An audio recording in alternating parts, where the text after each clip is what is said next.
There's no reason to argue with the idea that he should be one of the top 3 quarterbacks drafted. One of the highest rates of stack boxes runs in the NFL this season. That has made his numbers look worse than they are. I'm a cast member of Avengers Endgame. Go see Avengers Endgame in theaters now. Fantasy focus. Fantasy, you in the 06010 focus. Fantasy focus. Welcome back and welcome into a new season of the Fantasy Focus Football Podcast. That's right, it's August 5th, and we are back to our daily format. Today, it is me, Field Yates, and Matthew Berry. We were not canceled. No, we were not. We were not. The upset of the year. The upset of the year. We are back. So no Stefania Bell today. Yep, she's gallivanting. No Mike Clay today. I know if for people He's projecting. For people that were watching on Twitter, we do the show live on Twitter. And we'll every single day, 10 a.m. Eastern time. I keep trying to kill Pacific. that, but so far it has not worked yet. So we're still live on Twitter.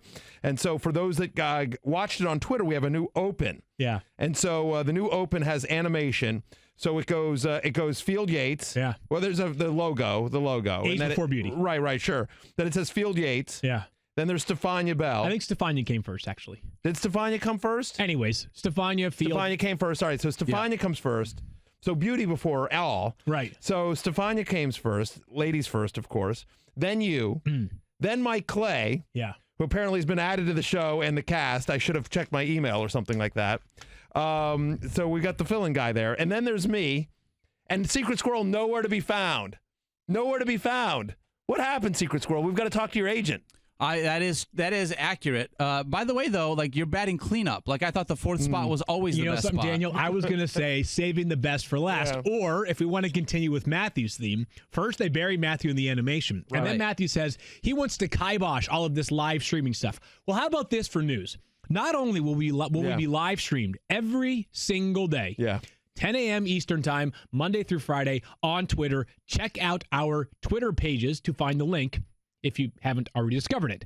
We will not only be on Twitter, we will be on, for the first time ever, YouTube. The kids, they love the YouTube, Matthew. Kids don't watch as much, maybe not as much on the traditional television. They love the YouTube. The YouTube, they're all in on it, right? Yeah. I mean, I don't let my kids, real talk, I don't let my kids watch YouTube.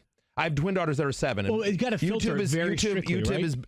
I let them watch YouTube Kids. They're not allowed to watch actual YouTube. Right, yeah. So on the ESPN YouTube page, so every single day. But assuming you were of age, go to ESPN's YouTube channel.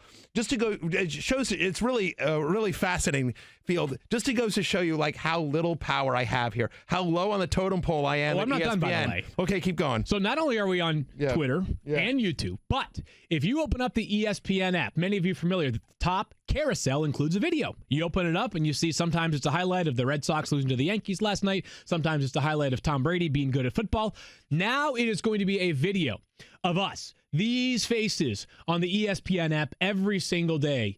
Every single day. So, I think the writing might be on the wall for you, Matthew. It just goes to show you how little power I have at ESPN, how little they think of me, how little they listen to me, just so you know. So not only, I don't love us being live. I prefer, as anyone who's ever heard me in a taped environment. Surly old man. I like to curse. You know what I mean? There's other things I like to do. So I don't love a live environment for a podcast. And so and instead of getting rid of the live, they've actually expanded it. Right. They've actually, so now in addition to Twitter, we're on ESPN's YouTube channel, and we are on the ESPN app, which is a fantastic app. I highly recommend downloading it, despite the presence of us. Should now be the time that I mentioned to Matthew that the fantasy show has been rebranded. It's now Daniel. You're just being featured. It's Rewind. Fantasy news from the National Football League. This is the instant replay. It's completely fine. Every day that I show up and my badge still works is a miracle. All right. So for those of you, congratulations on your badge still working. Thank you very much. Somebody that has been sort of away from fantasy football, you're parachuting in for the day. Some of the big questions you might be asking is where we're going to start with this show and sort of with this season. Matthew, Saquon Barkley is the consensus #1 player in fantasy football according to our ESPN ranks.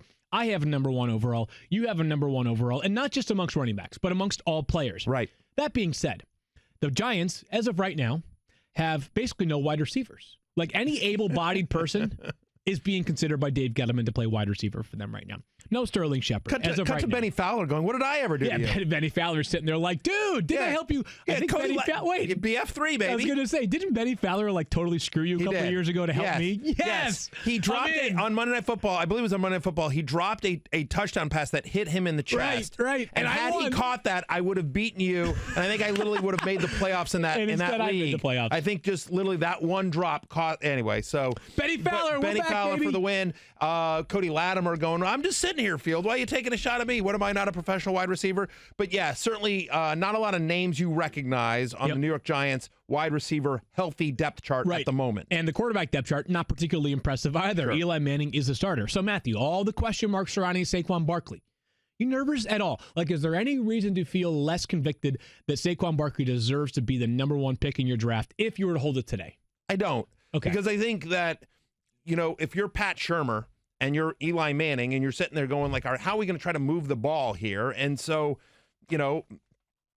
at the moment, Golden Tate is suspended for the first 4 games of the season. He is going to appeal that. We will see what happens there. We don't know the health. Unlikely, by the way. Right. Very unlikely he wins that appeal. Yeah, sure, exactly. So Golden Tate out for the first 4 games. Sterling Shepard dealing with his injury. Maybe he misses the first game. He's certainly missing a lot of practice. So you're just like, who have I got that can touch the ball here? And it's Saquon Barkley and Evan Ingram. So maybe Saquon Barkley is not going to be as efficient as he was last year, but volume should make up for that. I mean, this is a guy who had at least 16 touches in every single game last season, at least 20 touches in 12 of 16 games last year. He scored in 11 of 16 games last year, so super consistent. You think about the last 4 games of last year when Odell Beckham Jr. was out, and so you're like, oh, Barkley, and a lost season for the Giants. So same idea, right? Who are they going to give the ball to? Right, and so I believe he was running back 5 in terms of total points over that time frame, those 4 weeks that Beckham were out. And obviously it's still a different team, and so, but still, it gives you sort of a sense of where they are. So I think the volume for Saquon Barkley is just going to be so massive that, and by the way, just the eye test. He's a special player. He's a gold jacket player, as Dave Gettleman infamously said after he drafted him, Matthew. And you're right. Like, there are going to be some things that, like, I think Kyle had to work hard to find some negative stats. But if there was one thing that Saquon Barkley, perhaps, and I use struggle very liberally here, struggled with last season, it was the penchant for trying to make too much out of nothing, which resulted in negative plays. By the way, that's what I do on this podcast every single day, I think. Right. And so Kyle noted that of the qualifying running backs last year, 100-plus carries, Saquon Barkley on 23.4% of his runs was stuffed for no gain or a loss. So like 1 out of 4 carries is going literally nowhere. But Saquon had the ability to make the something out of nothing runs with such greater frequency that every other running back in football. Go back and pick any highlight cut up of Saquon last year, but I specifically remember that run against the Eagles that like should have been stopped for maybe a 1-yard gain, and he goes like 72 yards to the house.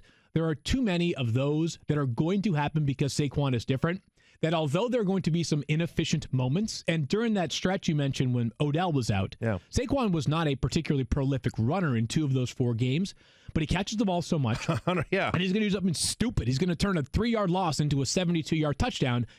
I'm not concerned. Especially king of the dump-off, Eli Manning. I mean, that's what it's going to be. Well, honestly, for PPR, it's going to be volume. Like, he may get 8 catches for like 60 yards, but like that adds up in fantasy. Again, I don't know that he's going to be super efficient, but just the volume and the talent there is just so massive, especially then you get into the other running backs that are sort of at the top of the charts. And there's a couple of question marks there. Serious question marks. So we talked about this during the Detroit Live show, but we're going to continue to hammer it because Ezekiel Elliott and Melvin Gordon remain like you and I, Matthew, not participating in a training camp right now. Zeke is supposedly in Cabo. Melvin Gordon, I don't know where he is, but he's not in Los Angeles with the Chargers. Let's unpackage them one at a time and begin with Zeke because I think he's the more, I'd say maybe the most fantasy relevant running back, not named Saquon Barkley this year. We got him he is the 2nd ranked running back right now and going 2nd overall in terms of average draft position. Zeke has dug his heels in. He wants a new deal. The Cowboys seem reticent to give him one, Matthew. At what point does this become a concern? What do you got?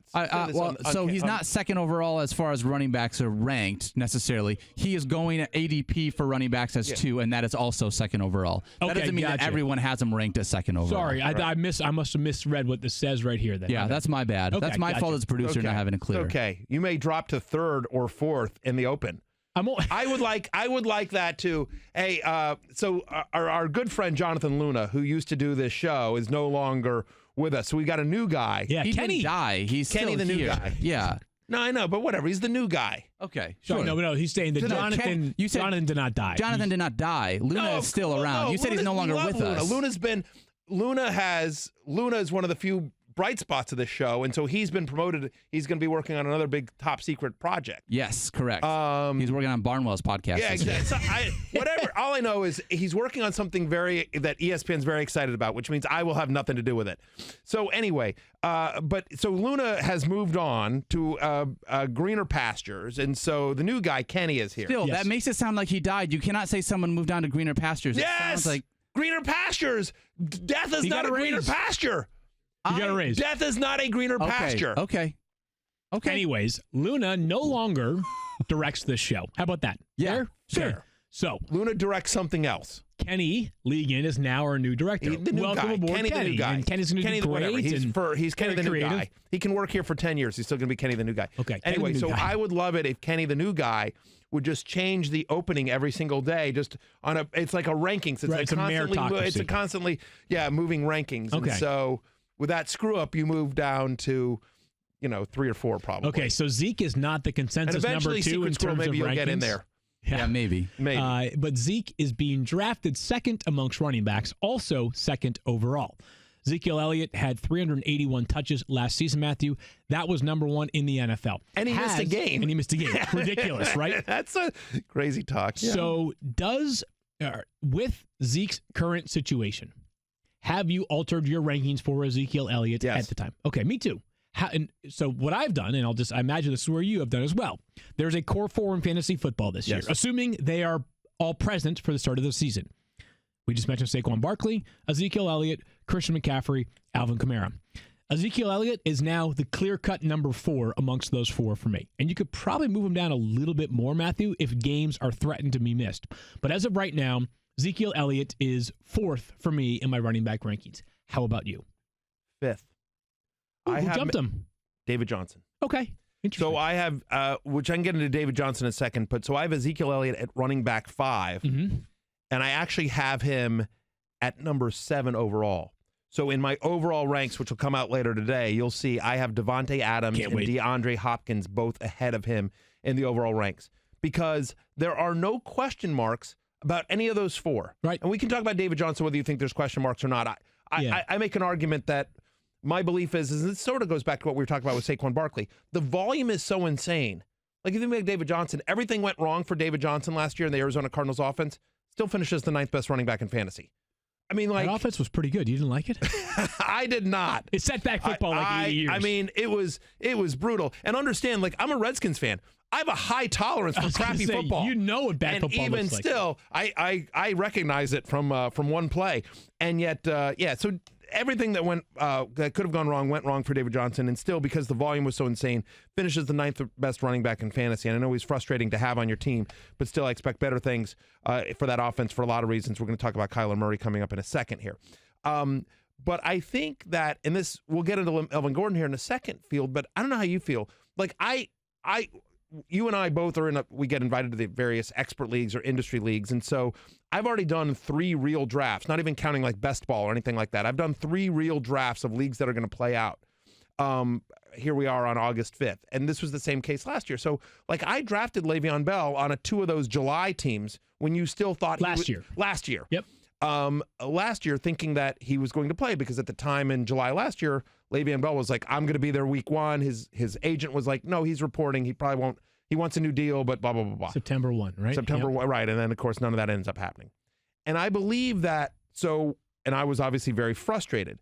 And so I believe, and there's a lot of people that did that. And so I think what happened with Le'Veon Bell last year has tremendous impact, not in the National Football League, but also in fantasy, right? And so from the National Football League, I think that's why you think you have to take the holdouts of Ezekiel Elliott and Melvin Gordon very seriously. That I believe, and we can decide whether it was right or wrong, but I think there is a view among at least some players in the NFL that, like, Le'Veon got his. Le'Veon held out the whole year and still ended up signing a big deal with the Jets. It worked out for Le'Veon. Personally, I think he left money on the table, but whatever. Yeah.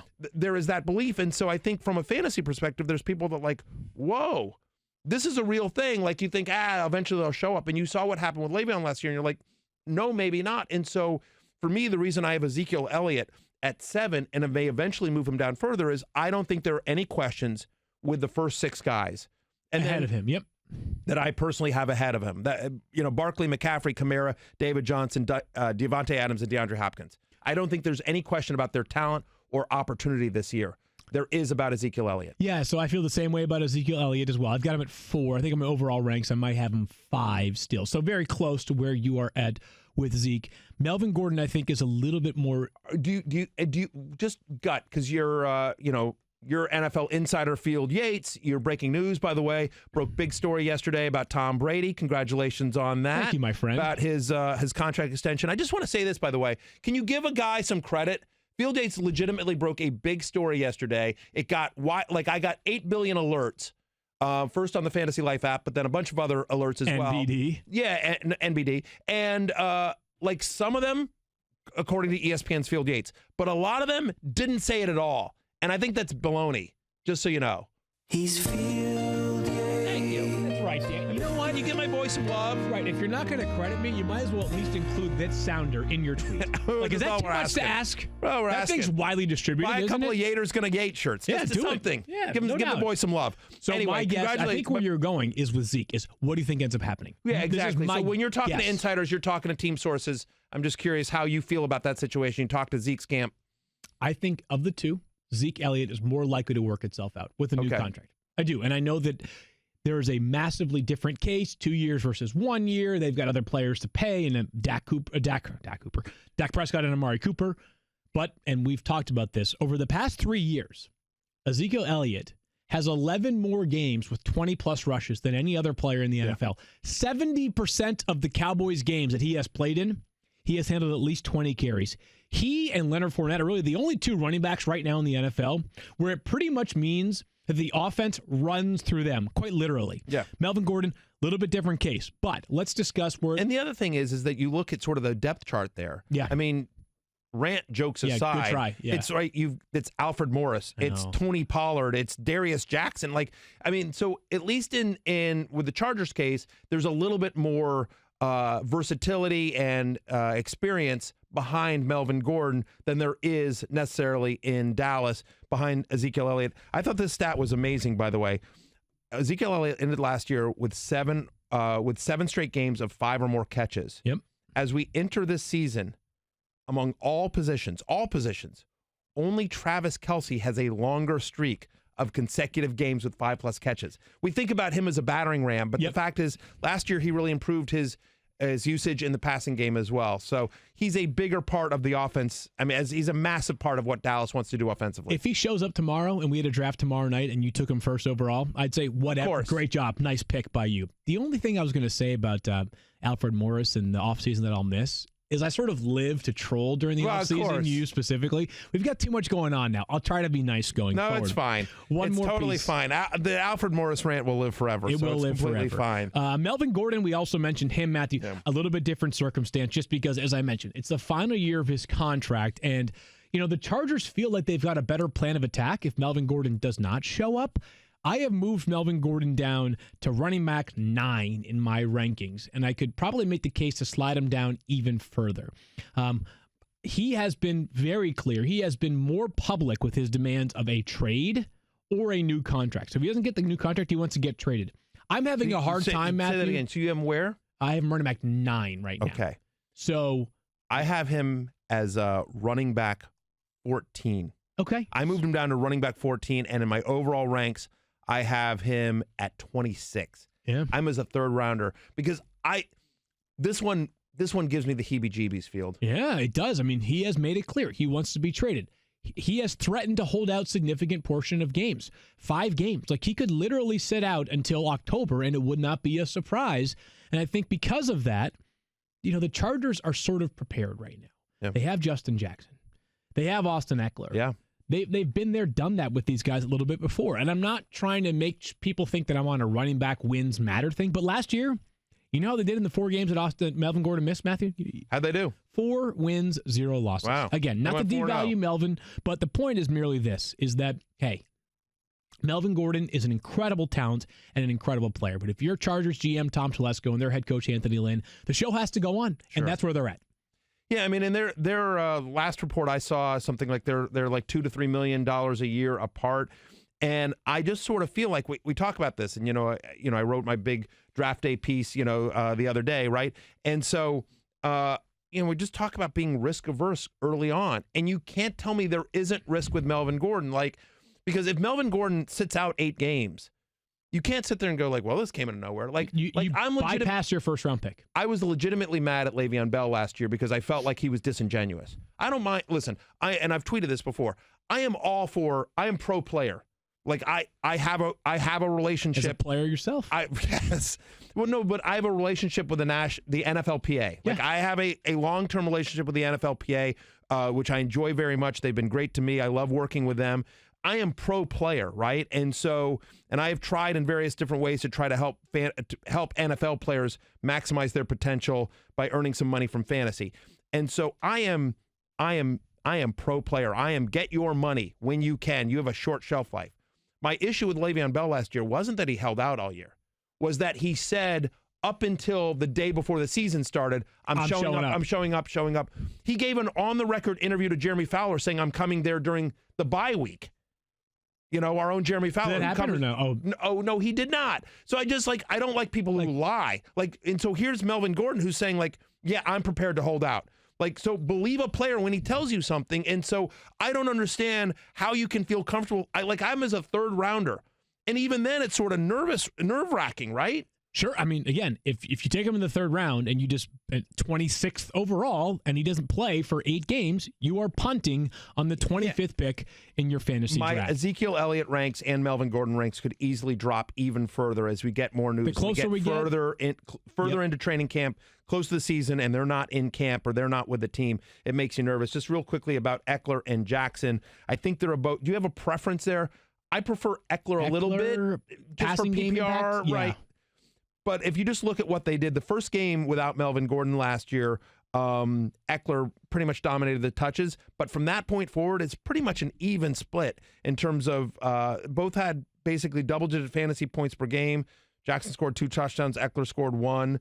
It just basically was, a real running back by committee. Same city, different team, the Rams, Los Angeles. Todd Gurley is maybe the riskiest player going into fantasy football this year that is not currently in a holdout, Matthew. Yeah. Over the past 2 seasons, he has 40 touchdowns. The next closest player is Alvin Kamara with 31. He has been the best player in fantasy football over the past 2 seasons. And yet, at the end of last year, that knee was clearly not right, and Todd Gurley became a backup running back for Los Angeles. To a guy they'd signed a month ago. Yeah, C.J. Anderson off the streets. To a guy that the Raiders and the Panthers earlier that year had said, we're better off without you. Yeah, I mean, the Raiders had cut him. He couldn't make the Raiders. There he was carrying the ball in the Super Bowl a month later. There was this story about he signs with the Raiders, his hometown team. He's going to live with his mother. Yeah.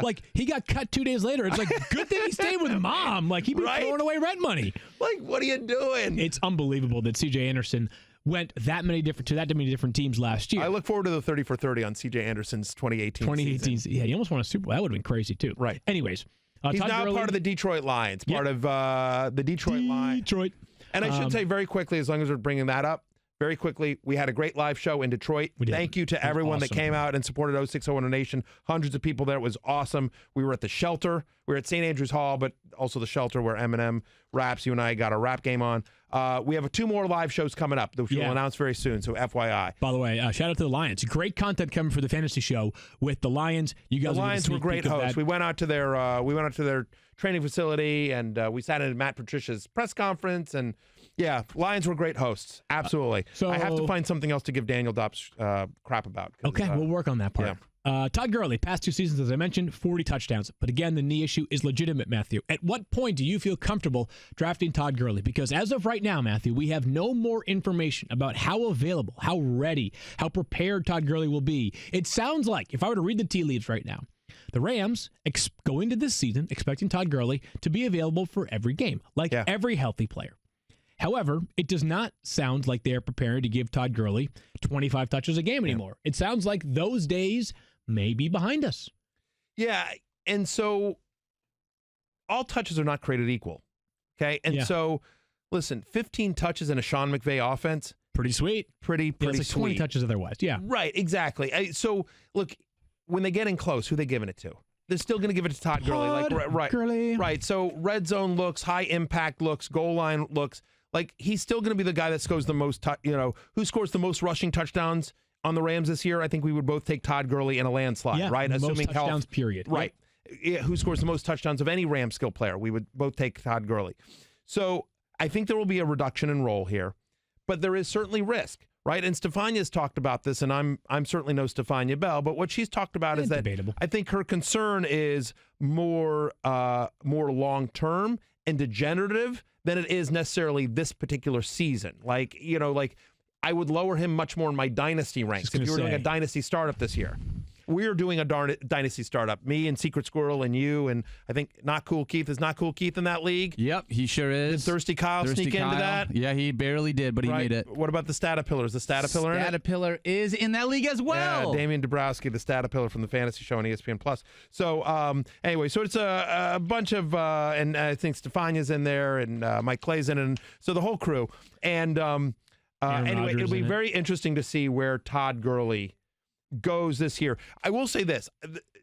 The Darrell Henderson thing is fascinating to me. Yeah. Like, Darrell Henderson is going like an explosive player. Yep. But he's going as if people are like, oh, it's going to be a running back by committee. Yeah, not going to be a running back by committee. No, like, here's what Darrell Henderson's going to be. Darrell Henderson's going to be Chris Thompson in the Sean McVay offense that he ran in Washington. It's going to be Chris Thompson. It's going to be like 8 to 10 to 12 touches a game. High impact one. Get him, try to get him in space. He's got crazy speed. He's got big playability here. But if something were to happen to Todd Gurley, I believe it would be Malcolm Brown, who they matched the offer from Detroit and they signed. I think you'd see an uptick in Darrell Henderson's touches, but I don't think Darrell Henderson is the true handcuff to Todd Gurley, and he's being drafted as such. He's going as running back 37 in the 11th round. Yeah, I agree on that part. I think that he has got the chance to be the so Malcolm Brown only exists in the fantasy world if Todd Gurley is not playing. Correct. Henderson exists whoever is playing, 100%. But he will never be the running back on the Rams that you most want to play in a given week. Yes, I agree. I think that's well said. Brown will always be the guy that will be the Todd Gurley facsimile if we get to that point. Yeah, and if you're playing in a best ball draft or something like that, I love Malcolm Brown late. Sure, But anyway, to answer your question about Todd Gurley, so I currently have him at running back 6. I have it number 9 overall. Again, after Barkley, McCaffrey, Kamara, David Johnson, I do have Elliott. I have Adams and Hopkins. I have Elliott. And I have Beckham. Yeah, so I don't think there's any questions about any of those players with the exception of Elliott. And so then you get into Elliott versus Gurley, which one has more question marks, and it's a little bit of a toss-up. Yeah, and on August 5th, it's really difficult to answer that question. Todd Gurley, though, will continue to monitor it. Here's my thing on Todd Gurley.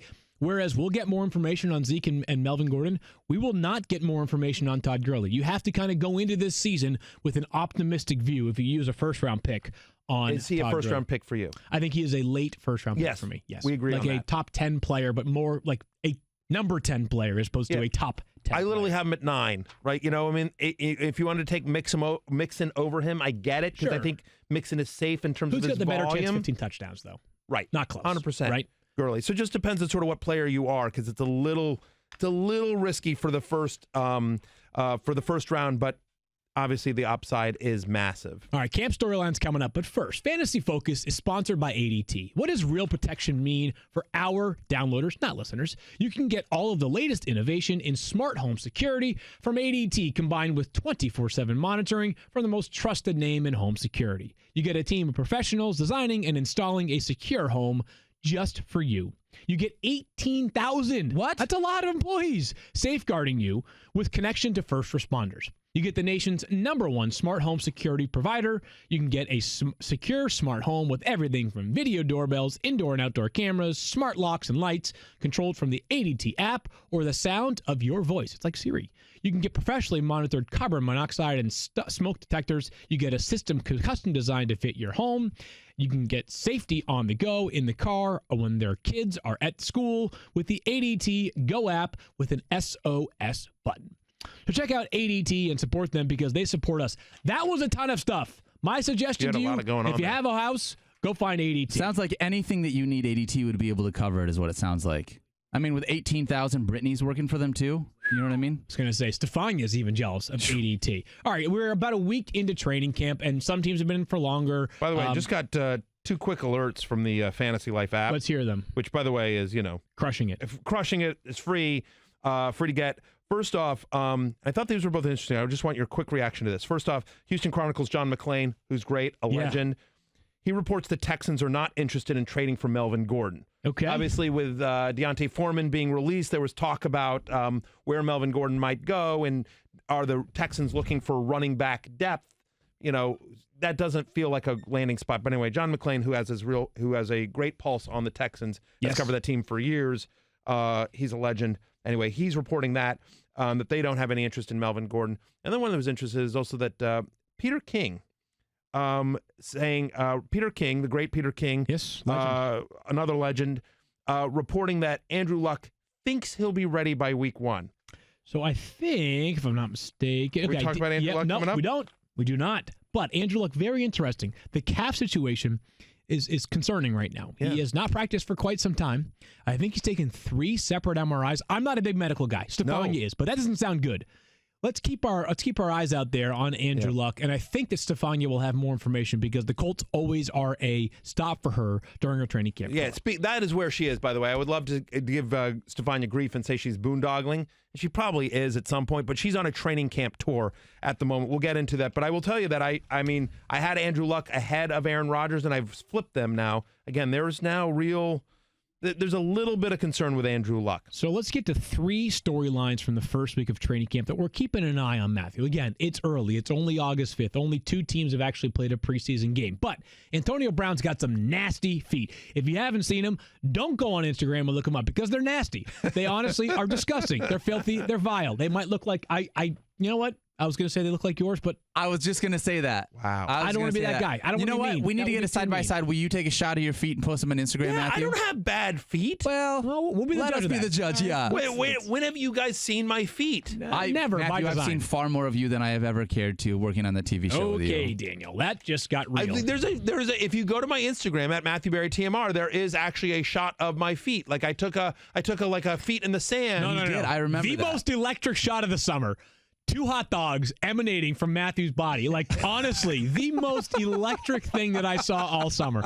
My wedding photos got nothing on Matthew's leg shot at the beach. I've missed a few leg days. I've missed that. I've definitely I'm going to define a few. Everyone? All of them. Okay. All Antonio Brown's got nasty feet. And right now, Matthew, he's not practicing. He is still on the non-football injury list. As a matter of fact, the only thing he's done in terms of practice so far is basically warm up one day. Right. Concerned, not concerned, interesting. How do you define this? How can you not be concerned?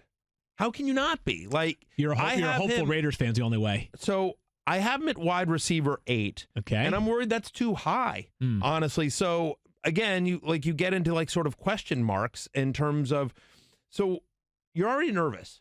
Going from Big Ben to Derek Carr is a downgrade. Yep. It is. It is, yeah. And one of the things that made those two, Big Ben and Antonio Brown, so special is all those off-schedule plays where Big Ben would extend the play and come out there, and it's a little bit of backyard football, right? And Antonio's waves his hand, and then next thing you know, it's a 60-yard touchdown, right? And Antonio Brown's made some amazing catch, and Ben's hit him on the numbers. And so that just comes from years upon years upon years of playing together. And obviously he doesn't have that experience with Derek Carr. So you're nervous about that. You're nervous about the fact that we don't expect the Raiders, even though they made a lot of additions, and I'm a fan of John Gruden and Greg Olson, their offense coordinator, but it's a work in progress for that team. and we'll get to see them during Hard Knocks. But the fact is that offense we don't expect to click at the same rate or to be as nearly as efficient as the Steelers were during the Antonio Brown, Big Ben, Le'Veon Bell heyday. Right. And so now you get all that along with the fact he's 31 years old or will be on. He just turned 31 last month. He's played. He has not played 16 games in 3 straight seasons. Right? I think but the good news is that he has not played 16, but it's like he's missed, 1 or 2 in those, right? But I get what you're saying. Yeah. So I'm just it's a concern. My point is that at this level of where he's going in drafts, you have to nitpick a little bit. Sure. And so the question is the fact that he hasn't practiced yet, does it make you nervous? Obviously. That's where I think it rears itself. If you are debating between maybe Antonio Brown and Juju Smith-Schuster. Sure. Which is a very, that's very common, right? Like that's something we're seeing a lot right now. People are Juju AB. Juju would take the lead. Separate and apart from the fact that Juju's had a great camp, he's an awesome player. Yep. Like the foot injury could actually be the difference between Antonio Brown and Juju as of right now. Yeah, I mean, I'm seeing Antonio Brown. Like I'm just looking at our ADP. Yep. On ESPN.com.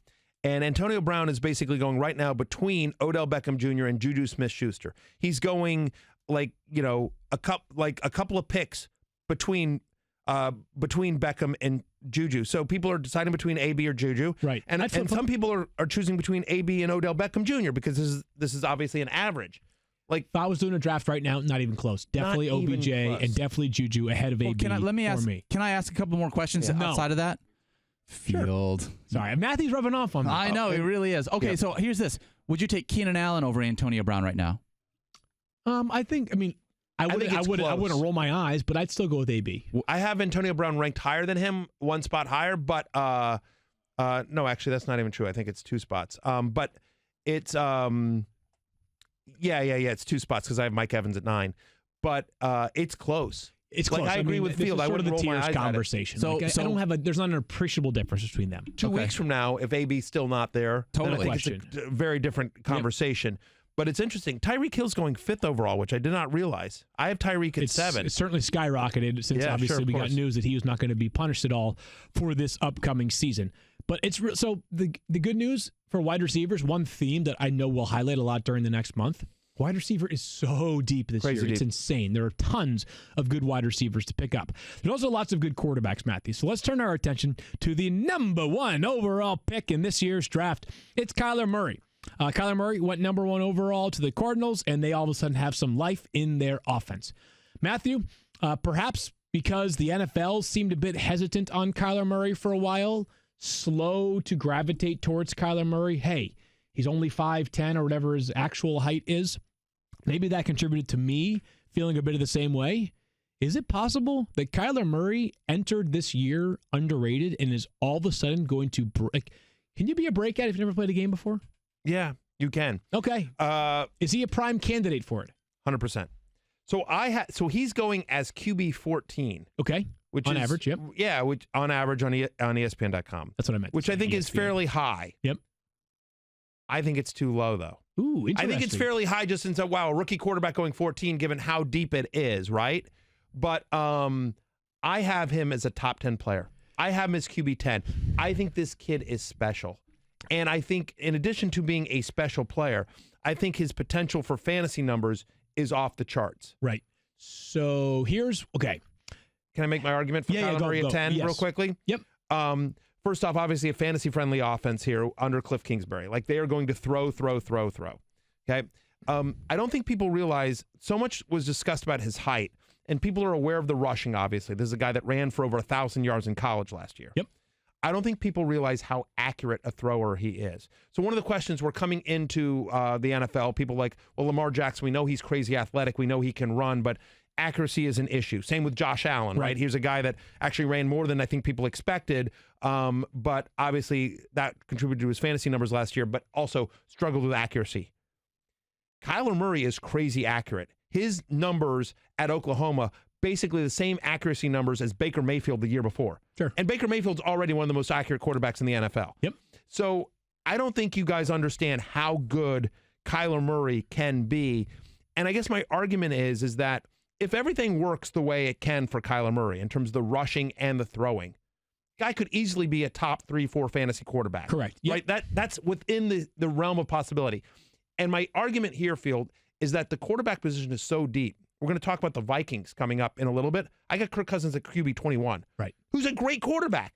So quarterback is so deep that my point is that if Kyler Murray doesn't work out, you will be able to find an adequate replacement, and he's worth the gamble because of the upside. So you just established the ceiling. I think the floor is kind of interesting here because I was thinking to myself, like, how does it not go right for Kyler Murray? Because I have zero questions that he will make his mark with his legs. He's the best athlete at quarterback right now, or right in the mix, right? Yeah, I mean, he's one of the 3 best athletes at quarterback the minute he walks into the NFL. He's a much more accurate passer than Lamar Jackson was, to extrapolate that comparison you just made a minute ago. So here's how it doesn't work. Is if the passing game is completely stuck in the mud because none of these receivers are any good yet. Right. Larry Fitzgerald is incredible. First ball Hall of Famer. 100%. 35 years old, right? Sure. Like he's a different player than he was 5 years ago, 8 years ago, 12 years ago. Of course. The rest of them are basically unproven. I like Christian Kirk the most out of all the young wide receivers, but what if Andy Isabella's got a sore knee, doesn't come around? What if Keyshawn Johnson does not come around? What if Hakeem Butler doesn't come around? Like, that's the way that if he only throws 18 touchdown passes this year, it's going to have to be a stupid, crazy, productive rushing year for him to reach top 10. But I'm with you. I'm interested. And I am definitely taking the bait on what we've seen so far from Kyler Murray. Yeah, I guess my slight counter to that, and then we can move on here, would be that you also have David Johnson there, who's one of the best pass-catching running backs in the NFL. It's one of the reasons I have him at 5. So I think he's going to be a big part of that passing offense. And Larry Fitzgerald at 35 is still better than, a lot of wide receivers in the NFL. Is he Larry Fitzgerald at 29? No, he is not. But, yeah, and I do like Christian Kirk. But there's no question. There's questions around the offensive line. There are questions whether Kingsbury's offense will work in the NFL. Sure. We've seen it like with Chip Kelly. We've seen college geniuses come into the NFL with different offenses, and they're not always work. Sure. So I get it. There is some risk there with Kyler Murray. My argument is that given the depth of the position, the risk is worth it. One more here before we get to the Minnesota Vikings is Damian Williams. Damian Williams for the Chiefs. He's got a quad issue right now. Right. It's been bothering him for like a week, and it sounds like Andy Reid is pretty frustrated, to put it candidly. Matthew, there are other players in this backfield that we are aware of, most specifically Carlos Hyde.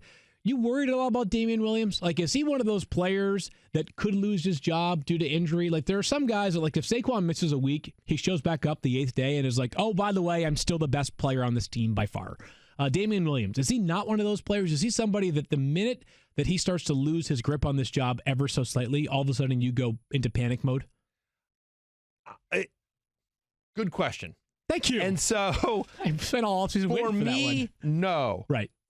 For a lot of other people drafting in fantasy, maybe. And for Andy Reid, remains to be seen. I think that one of the things that gives me some comfort here is who else we're dealing with, right? So we're dealing with Carlos Hyde. Right. I know they're trying to talk up Carlos Hyde. Carlos Hyde's also a candidate to be cut. Carlos Hyde is 29 years old and on his 4th team in the last 15 months or whatever it is. Right. Right. I mean, like, Cleveland got rid of him. Jacksonville got rid of him. The 49ers got rid of him. I mean, so now he's in Kansas City on a cheap deal. Yeah. On a dirt cheap deal. It's not going to cost him anything. So then you look at who else they got. They got undrafted Darrell Williams. They got 5'8" Darwin Thompson. And I like Darwin Thompson. Sure. But Darwin Thompson is, like, the best case scenario for Darwin Thompson is Philip Lindsay. And I think that's probably not right. I think he's more of as we're talking, like Chris Thompson, Darrell Henderson. Like, I feel like he's like I saw one person, one article refer to him as a jitterbug. You know what I mean? Like, just like he's a compliment. Yeah, in the article intended was written intended to be a compliment. But I guess you're kind of a jitterbug, you know that? Right. I wish I was a jitterbug. I'm a fat bug. You're a snail. I'm a snail is what I am. So, but anyway, like, so he's small and fast is what he is, what Darwin Thompson is. And so I think with Damian Williams, who was very productive last year, right? His last 6 games, when you include the playoffs, 24.4 fantasy points per game. Guy averaged 1.39 fantasy points per touch, better than Alvin Kamara, Melvin Gordon, Christian McCaffrey, Todd Gurley, Saquon Barkley, just to give you an example. It's all small sample size here. But we do have a large sample size on the starting running back in Andy Reid's offense. And whoever that guy is always fantasy productive. So your question is, it's like, who's going to be that guy? And so barring them trading for somebody, barring them trading for Melvin Gordon, which I don't think is likely. It would be sweet, though. Could you imagine? It's not going to happen, but it would be sweet. Melvin Gordon suddenly goes to like a top 3 running back. Right. Like scores 38 touchdowns. Right, 100%. But barring that, like we talked earlier in the pre-show meeting, like Damian Williams signed a deal, which was what? What was the details? It's a 2-year extension worth up to $8 million. Better money than Carlos Hyde. Yeah. He's going to have to work hard to get that $8 million, but still. Like, you know, it was real not money. A throwaway it wasn't like deal. it's not crazy. It's not crazy like we can't if he completely, is awful that we can't get rid of him money, but it's a sign of confidence. Non-insignificant amount of money is what I would say. And the last thing I will say here is that at the Combine, I was talking with a member of the Chiefs. I'll just leave it at that. Patrick Mahomes. Right. Sorry. I was doing shots with Patrick and, we're hanging out. But I was talking with somebody, and at that point, Spencer Ware was still on the team. And so I asked this person what they thought of, who would be the guy next year. And it was me, Damian Williams. Love Damian Williams. I'm like, what about Spencer Ware? And are you guys going to keep him? Do you know what's going on there? And this person just rolled their eyes. You know what I mean? Right. And I didn't take it so much as a shot at Spencer Ware, but just like, we like Damian Williams a lot. Here's our guy. He's our guy. So that's how I interpreted that in particular interaction. And it does sound like he'll be back on the field soon, which is a good thing for the Chiefs. So I'm not panicking just yet. I have Damian Williams right now as my number 8 running back. So I have my high. Upside is tremendous. And you start getting into question marks after that. But if he misses a little bit more time, I'll drop him a little bit. But I've seen him going in the 3rd rounds, and I think that's an absolute steal. I currently have him as a 2nd rounder. All right, so it's supposed to be the mid-roll, but we're 45 minutes into the show. We'll be right back. Fantasy, you're in the 06010. Focus. Fantasy, focus. So we're in mid-season form. Double Trouble is going to be a theme of ours throughout the month of August. For those new listeners, welcome aboard. We're hoping to get a bunch of new listeners this year. Tweet us if you're new, if you have any questions about a joke that might not make sense to you. I think we have some new listeners, Field, because I just found out. Matthew, did you see this? No. What? The Big Lead did an article on Field Yates. What? Here's the thing. They did top 40 sports media talents under 40. Oh. Who says I'm under 40? Obviously. Yeah, I mean, it could be top 40 media talents under 30. Yes. He didn't make the list, too. He made the list. That's nice. He ranked as 21 overall. 21 overall. Who's number 20? Number 20, I believe. Hold on, let me look. Ooh, this is going to be tough. Jay Williams. Oh, Jay's way better than I am. Way better. Yeah. Who's number 19? Number 19 is Molly Kiram. We love Molly. What's up, Molly? Yeah. Wow, okay. Who's number 18? I'm trying to find somebody I can insult. 18 is Chris Haynes from Yahoo. I don't even know who that is. He used to work at ESPN. Used to. Not anymore. That's right. We live in a little should be fantasy 18. bubble. Number 2 should absolutely be ahead of Chris Haynes. Just so you know, number 2 is Big Cat and PFT, and number 1 is Tony Romo. So, I guess that makes Three sense. football guys. What do you know? A couple of big J journalists. That's probably the first list that Tony Romo is ranked number 1 on in quite some time. Wow. Daniel off the top rope. Time now. I like that. Double. But that makes sense. Obviously, yeah. Romo's not 40. He's amazing. We love Big Cat and PFT. So I have no issues with the top 2. Yeah, hopefully we get some new listeners thanks to Field's new fame. Yeah, well, thank you to the Big Lead for recognizing Field. Who's number 22? You're Who did he beat? He beat out Albert Breer. Take that, Albert Breer. Wow. Boom. I thought Albert Breer was over 40. Double trouble. Double trouble. Double trouble. Double trouble. As of this moment, they're on double secret probation. I missed that. If you missed our Lions preview, listen to last Tuesday's. It was Tuesday, right? Did we already do the mid-roll? Yeah, we did. Yes, we did. Okay. Yeah. Okay, moving along here. The Vikings or something. Vegas win total is 9. Ooh. Hey, speaking of Vegas, real quick, I announced this on Friday. I am doing a show in Vegas. Coming out to Vegas. So here's what I'm doing. August 16th and 17th. Okay. Friday night, August 16th. Saturday, Sunday. Yeah. Yeah. Friday night, August 16th. I will be at Caesars Palace doing a Q&A and a party and a lot of fun. You can check it out at Caesars.com/Berry. And then on the 17th, I am hosting a bunch of drafts. So it's a very limited circle, but come have your draft at the link which is across the street from Caesars. It's on the Strip in their sports book. Your draft will be broadcast on a 98-inch TV screen. Wow. Ton of booze, all-you-can-eat buffet, and then I'm hosting your draft, and I'm giving you guys crap about your picks, and I'm grading your draft after it, and we'll do pictures and the whole thing and videos. And so, anyway, so it should be a lot of fun. I think there's only spots for 12 leagues left. That's okay. August 17th, Saturday in Las Vegas. Go to Caesars.com/Berry if you'd like to sign up. That'll be fun. Come see me. That weekend, I'll be at the Cisco Brewery on Nantucket. If you have any fantasy questions, I'm glad to answer them. And it's also lots of booze there at a brewery. Just try to get to field before the third or fourth beer. the answers get worse as the afternoon goes on. When Fields at the Cisco Brewery. Joe Flacco in the first round. I love the Cisco Brewery. You're damn right you do. Yeah. Love it. That was best place on earth. It was really good. All right, so there's so many quarterbacks that are good this year, Matthew, which is why Kirk Cousins, as you mentioned earlier, is not even a top 20 ranked quarterback this year. It feels weird because it was a down season last year in terms of expectations, right? They did not meet them. The numbers can sort of paint a different story. Kirk Cousins wasn't terrible last year. 30 touchdown passes. He completed 70.1% of his passes. That was the second best in the NFL. Kirk Cousins, though, Matthew, what he was he was consistently above average, rarely great, and rarely poor. Yeah. The problem in fantasy football is your quarterback is an edge when he is not above average. He is well above average, if that makes sense. Yeah, and the other concern here is that we know that the Vikings want to run the ball more. So they replaced a ton more. Right. So Kevin Stefanski took over as the offense coordinator over the last 3 games of last year with the idea to want to be more emphatic in terms of the run game, that we want to emphasize the run game there. And so over the last 3 games, again, super small sample size, but it is what it is, he was quarterback 16. He averaged 15.8 fantasy points per game. And by the way, 15.8 fantasy points per game over a full season is basically just below Andy Dalton last year. Would have been, right? I mean, so I think the concern there is that one of the things that if you're going to be run heavy, and you're going to have a very good defense, which is what we expect both things for the Minnesota Vikings this year. Right. You're not getting into crazy shootouts. Kirk Cousins was an elite fantasy quarterback with the Redskins for 2 reasons. One is their defense was awful, so he kept getting into shootouts, right? And secondly, his legs. He would run for 4 or 5 touchdowns, and he just wasn't doing that. And so these days, if you're not going to be passing for 4,500 yards and 40 touchdowns, you have to give me something with your legs.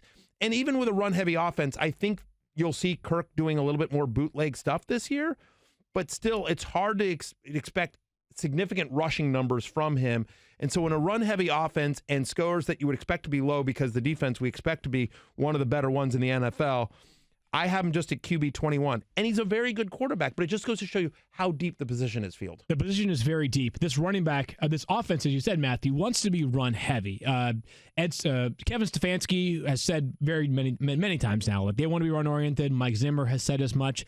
Anybody who's been to training camp there will tell you that's clearly the focus, which is why Dalvin Cook is a really interesting player this year, Matthew. Shot out like a cannon as a rookie. He was unbelievable coming out of Florida State before he got that knee injury early on in this rookie year. Last season was somewhat of a throwaway year. He got hot late, Matthew, but it took him a while to get to the point where we expected him to be. He had the hamstring issues. It was a frustrating season. Are we back in on Dalvin Cook? Fully geared up. Can he be a difference-making running back? Because if he is the healthy Dalvin Cook that we saw at the outset of his NFL career, the guy legitimately could be a top 5 running back this season. I kind of weirdly am. I'm normally risk averse, but I'm sitting here looking at it. I have him at number 18 overall. His current ADP is 22nd overall. He's currently going as running back 11. I have him at running back 10, so I'm slightly higher on him in my ranks, and I'm a little bit higher on him in terms of the overall here. He is potentially a league winner. Look, if he can stay healthy, and obviously that is a massive if here, Field, but you think about his talent, right? And we've seen this for his career. He averages 4.7 yards per carry, right? Good number. He caught at least 3 passes in 9 of 11 games last year. We know he can be used in the passing game here. No Latavius Murray to vulture stuff from him, and we'll talk about Alexander Mattison in a second. But we expect Dalvin Cook to be the guy, and I don't think you can underestimate, not only does Kevin Stefanski want to run, but Gary Kubiak is on this staff. Sure. And I don't think you can underestimate the impact that Gary Kubiak can have for a running back, for the fantasy potential of a running back, especially somebody that has the skill set of Dalvin Cook. Last 5 years when Gary Kubiak ran the Houston Texans, They were 4th in running back fantasy points, the Texans were. They were 3rd in red zone rush percentage. Obviously, a lot of that Arian Foster. But still, in his 2 seasons with Denver, Broncos ran the ball in the red zone and goal-to-go situations at an above-average rate. Like, Gary Kubiak and that one-zone cut read, man, like, that works. And it's a perfect fit for what I think Dalvin Cook does well. If you want to run the football a ton, the pieces have been put in place this offseason. You've hired, as you just mentioned, Gary Kubiak, who's an excellent job coordinator running game. You have a very good running back in Dalvin Cook, and you have an outstanding defense that will allow you to be able to run the football a ton because you're not going to be playing from behind as frequently as other teams will be, as you just mentioned. Dalvin Cook got hot in December last year, 5.69 yards per carry. I get it. That was a during stretch. They went 2 and 3. It was not the most impressive. But to showing. your point, under Stefanski, weeks 15, 16, and 17, they were 6th in rush percentage. The Vikings were. Yes, they were much more run oriented last year, which is why Dalvin Cook, the stars may be aligning for him to re-cement himself as a player that could become a league winner in fantasy football this season. To me, once you get past that top 8 or 9. So you start getting into the dicey guys, right? So whether it's Dalvin Cook, right? Dalvin Cook, I consider Le'Veon Bell the dicey guy. I know not everyone does. We just talked about, there are guys where there are question marks. Yep.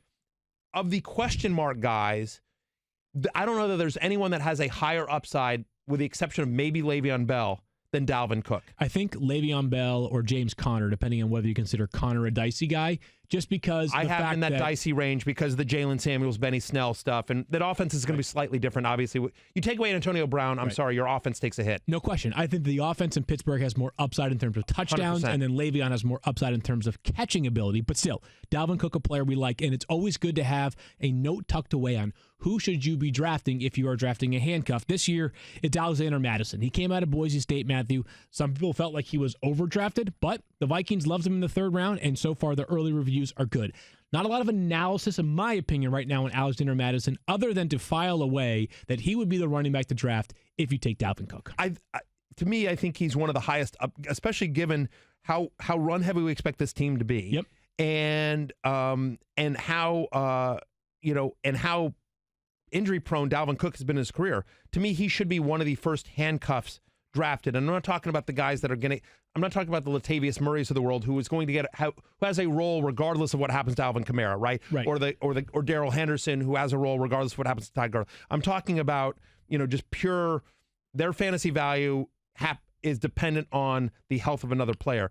Once you get into that range, he should be one of the first guys off your field. To your point, he's the only player in FBS with at least 1,000 yards rushing, 12 rushing touchdowns, and 25 or more receptions each of the past 2 seasons. I interviewed Alexander Madison out in L.A. In May at the NFLPA Rookie Premiere. Yep. And I asked him, and I said, has the coaching staff, it's still early, it'd only been at the rookie camp, but I said, have they talked to you? And he's just like, yeah, goal line. He said, my expectation is, he said, I think I'll get some goal line work there. I think you'll see me in the backfield some with Dalvin as well, as a compliment to Dalvin. I don't like that goal line part. Don't like it at all. Don't like it at all. I don't like the goal line part. Yeah, well, I mean, just because of the fact that I'd be, investing in Dalvin Cook. 100%. I get that. And listen, he's still young, but my point is like, all due respect to like Rock Thomas, Alexander. No, not longer there anymore. Huh? Rock Thomas gone. Yeah. To my point. Yeah, to your point. Rock Thomas is gone. Maybe the best wide receiver. Who is it? Is Mike Boone still there? Who else is there? Like all those guys. Huh? Amir Abdullah. Oh, that's right. Yeah. They signed Amir Abdullah. I always forget him. About maybe the best wide receiver duo in football. But first, the latest on Hard Knocks. HBO Sports, NFL Films, and the Oakland Raiders team up for an unfiltered, all-access look at what it takes to make it in the National Football League. When Hard Knocks, training camp with the Oakland Raiders kicks off its 5-episode season Tuesday, August 6th. The new season of the groundbreaking sports reality series spotlights the historic AFC West franchise that has an intriguing mix of established veterans, highly regarded rookie hopefuls, and free agent acquisitions under head coach John Gruden. Each week, viewers will get an inside look as players experience the daily rigors of an NFL training camp as they compete for a roster spot. Don't miss Hard Knocks, training camp with the Oakland Raiders, Tuesdays at 10 p.m., kicking off August 6th, only on HBO. We're headed to overtime here on the podcast. Let's get whoa, hello. Midseason form, like I said. Let's discuss the Vikings wide receivers. Adam Thielen comes first only because his current ADP is slightly ahead of Stephon Diggs. Matthew, the best wide receiver in football the first half of last season. Is Adam Thielen closer to the guy that we saw at the beginning of the year, more like the guy that we saw at the end of the year when he was a non-startable player in the playoffs? Yeah. Where do we rest here? Like, is this going to settle in the middle somewhere, or is it possible that he actually gravitates towards, like, he's not going to be the guy that's a total non-factor? But is he going to reassert himself as arguably a top 5 fantasy wide receiver every single week? Well, you're a little concerned about the run-heavy nature of the offense, right? But I do think it's a little bit too much of a concern, right? And so, forget numbers for a second. I think Adam Thielen's one of the best wide receivers in the NFL. The Vikings do too. You know why? They paid him $70 million this offseason. Right. Yeah. I mean, so I think he's just a special player. And so, like Kirk Cousins, you don't pay Kirk Cousins $90 million to just hand off the ball. Will they be run heavy? Yes. That would be sweet. But they are, right? Can you imagine? But they're still going to throw the ball. Even the most run heaviest teams in the NFL throw the ball. Right. And so, I mean, again, think about the most run heavy team in the NFL last year was the Seattle Seahawks. Tyler Lockett's still a very valuable fantasy commodity, obviously. Yeah. So they're going to throw the ball. And so I think Adam Thielen, and Kirk Cousins, if you look at his career, has always loved the slot guy. He's more comfortable. He's more accurate when he's throwing between the numbers. And so when Thielen's numbers in the slot have been terrific, and you look at, you go back to like sort of Jamison Crowder and sort of the Redskin days. And so to me, Adam Thielen, I still have him as a top 12 fantasy wide receiver. I mean, the 9 touchdown receptions. Like, there was a stretch there last year where he was the number 1 wide receiver in fantasy. He was actually, end of the year, even with that poor end to the season, still finished the year as the 7th best wide receiver in fantasy. He was a top 6 receiver in 6 straight weeks 2 through 7 there. So, yeah, for me, Adam Thielen, 9 touchdowns last year. Had a nose for the end zone. I prefer him to Stephon Diggs. Yeah, and it's splitting hairs. I really do believe that. We get a lot of questions. Which Vikings wide receiver do you prefer? My retort is often this, Matthew. Like, you're not really choosing between them. You're choosing between who do you prefer amongst the likes of Adam Thielen versus a Brandon Cooks, or Adam Thielen versus an Amari Cooper. But still, Stephon Diggs, I agree with you. I do have Thielen just a little bit higher. Diggs last year saw his volume go up. 36% more catches per game last season than his career average prior to that point, but a career low in terms of 10 yards per catch. As a matter of fact, neither one of those guys was really a vertical threat last season. So I guess what we're kind of asking ourselves is this. We've got a run-heavy offense. We've got 2 elite wide receivers. Can a run-heavy offense carry 2 fantasy wide receivers? I think they can carry 2 wide receiver 2s. I mean, again, because they don't have much else. Right, I mean, like, all due respect to Chad Beebe, and but right, I mean, like, it's gonna be the Thielen and Diggs show, and it's one of the reasons why I'm more bullish on Thielen this year than not, even with the run heavy nature of the offense, and also because why I prefer Thielen to Diggs is that Diggs gets hurt, right, has never played 16 games in a season, and in fact, if you look at the numbers when Diggs is on the injury report, even if he's active and plays in the game, his numbers aren't great.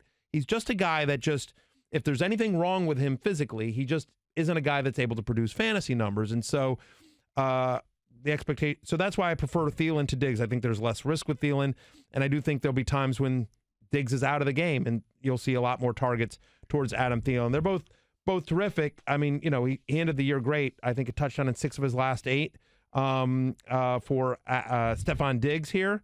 But again, just the injury history and a little bit more volatile. I feel there's a higher floor with Adam Thielen. The numbers maybe a at higher the end ceiling of with last Diggs. year, we try not to focus simply on the year-end point totals for players in fantasy because they cannot be reflective. But I think in some ways, the year-end point total for each of these players last year was reflective of what they are. You said they can have 2 wide receiver 2s. They do. That's right. Like, I think that neither one of these guys, if I had to bet the house on one of them being a wide receiver 1, I'd bet Thielen. But I think both of them are like somewhere between the 11th and 15th best fantasy wide receivers this season. And I expect them to finish as such. They can both be sustained. And I know Kyle's telling me both of them were top 10 last year. That's okay. I think more reflective would be somewhere between 11 and 15. Yeah, 100%. I think there is we think the talent will be there. We think a target share will be there, but we think ultimately they're not going to. Their scoring games won't be as high, and so there are players out there with higher potential, and so they sort of eat into each other. But they can listen. The Rams have 3 number 2 wide receivers. Right. I mean, I have Cooks, Woods, and Kupp all in that 11 to 20 range. I think I have them in the exact range as well. You know, let's put a pin in the Vikings conversation with the tight ends, and we could talk about them as one because Kyle Rudolph's volume is impacted by Irv Smith, their second-round pick out of Alabama, an incredibly young prospect, solid career there. It had a lot of accolades during his time with the Crimson Tide. Can he make a mark? And if so, does that mean that Kyle Rudolph's role has sort of been cannibalized? It's weird. You would think that, except for the fact they paid Kyle Rudolph this offseason. Big-time extension. Yeah. Big-time extension for him. I mean, when they drafted Irv Smith, you sort of thought, well, maybe the writing's on the wall for Kyle Rudolph, and yet then the opposite of it. Right. It's weird. Now, they saw what the Lions did with Jesse James and TJ Hawkinson. They were like, we got to follow suit with the leaders in the division. Something I will say is that Kyle Rudolph is legitimately one of the most respected players in the NFL. Walter Payton Man of the Year award caliber of individual. Means a lot to that community in Minnesota. Him and his wife have done incredible work with the local hospital, especially for young children who have, dealing with very difficult things. I don't want to say that that's the reason why the Vikings extended him, but he means more than just what the numbers tell you is what I'm trying to say. That makes a ton of sense. By the way, Kyle Rudolph was the 7th best tight end in fantasy last year. You want to win a bar bet? Like no one, like if you go to a bar and ask a random fantasy football player, hey, what do you think Kyle Rudolph finished last year? There's no way they come up with 7. I don't know, 12, 14, something like that. The quietest 7th best fantasy tight end season in history here. It's interesting. When I interviewed Irv Smith as well at the NFLPA rookie premiere, and I asked him, have you been texting with Kirk? Have you talked? And he said, yeah, Kirk told me I remind him of Jordan Reed. And we talked about what Kirk did with Reed in Washington, which sort of, obviously that makes my ears perk up. So I think Irv Smith is really interesting for dynasty leagues, but I do think, to your point, I think they will cannibalize each other this year. If I had to pick one, I would pick Kyle Rudolph, who, If going into the season, would you feel comfortable with him as your starter, Kyle Rudolph? No. Yeah, I think I'd aim a little bit higher myself. I think there's enough guys that are solo acts in their offensive tight end that I'd rather lean that way. Yeah, I mean, you think about that Week 16 game against the Lions. Yeah, 22% of his points came in that game, right? 9 for 122 and 2 touchdowns for Kyle Rudolph, Daniel. Nice job by your Lions to not even guard him. I thought that was an interesting choice defensively. Hey, we all make decisions in life, and we stuck by that one, Matthew. Got it. All right, that's the Vikings double trouble. Anyway, so there you go. Here's the thing. It feels like he's touchdown dependent. You know what I mean? And most tight ends are in fantasy. And so if you're going to you'd rather a guy that's, could get you 4 for 40, with a shot at a touchdown. Kyle Rudolph feels like just kind of like needs a touchdown to be relevant, and there's other tight ends that are going ahead of him that maybe don't necessarily need to score but could still put up some points. In most cases, when you have 2 tight ends that are relevant, you have none for fantasy football. So that's our Vikings recap for Double Trouble. We've got plenty more. Again, we'll do every single team throughout the month. That's our first show. It's in the books. We were not canceled going into today. I'm not sure if we'll be canceled before tomorrow, but it was fun to be back. We'll see if I'm still here tomorrow. It was great to see you. It was great to see you. I enjoyed this. It was really fun. This was a lot of fun. Let's do it again every single day, 10 a.m. Eastern time. Where? Twitter, YouTube, ESPN app. Well, then, of course, everywhere where podcasts are available. We're still an audio product, believe it or not. No question, whether it's iTunes, Stitcher, what else is there? Yeah, oh my gosh, Spotify. There's one. There's iHeart. There's Untitled. TuneIn. Or do we have a Jay-Z connection? I do not believe we're on Tidal. Are we on all the other ones? Yeah, we're on all the other ones. We are. Good. Yeah. Who knows? We're everywhere, Matthew. I don't read my email. No. So that's all great. So please download us. Please, you don't have to listen, but please download us. Please give us a 5-star review. I'm told that's important to the kids at iTunes. Yep, huge. So please do that. And then follow Matthew Berry at Matthew Berry TMR on Instagram, Facebook, Twitter, everywhere, except for the Fantasy Life app. He's just at Matthew Berry. At Matthew Berry. But follow me on Instagram. I promise more pictures of my feet. At Matthew Berry TMR. That's on the gram. Best sales job I have ever heard. Right. I'm currently at 663 likes on my foot picture. Apparently. Let's get it up to 1,000. Let's get that up to 1,000. You're at Field Yates on the gram and on the Twitter. And in fact, I'll see you later today because you're coming out to do the fantasy show on ESPN Plus, right? You're going to do a segment starring Daniel Dobb, featuring Matthew Berry. We're Actually, talking correct. Fins, Patriots, mañana. Talk to you then. Peace out. You're in the 06010. Never gonna hustle.